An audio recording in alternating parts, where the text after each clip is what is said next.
রাধে রাধে সবাইকে। আজ আমি রান্না করছি পনির ফুলকপির তরকারি। প্রথমে আমি আলু আর ফুলকপিটা ভালোভাবে সিদ্ধ করে নেব।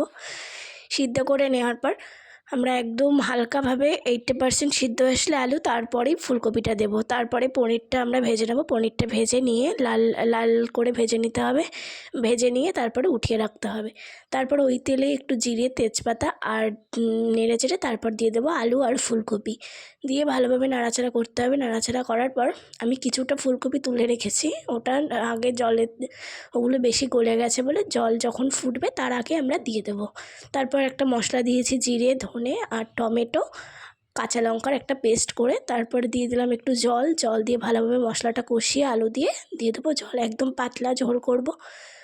করে তারপর আস্তে আস্তে নাড়াচাড়া করতে হবে। নাড়াচাড়া করার পর নাড়াচাড়া করে তারপর দিয়ে দেবো 4-5টা কাঁচা লঙ্কা। তারপর লাস্টে একদম নামানোর আগে তখন আমরা ফুলকপি দিয়ে দেবো, তাহলে ফুলকপির গন্ধটা থাকবে। তারপর দিয়ে দেবো একটু ধনেপাতা আর গরম মশলা দিয়ে ভালোভাবে আস্তে করে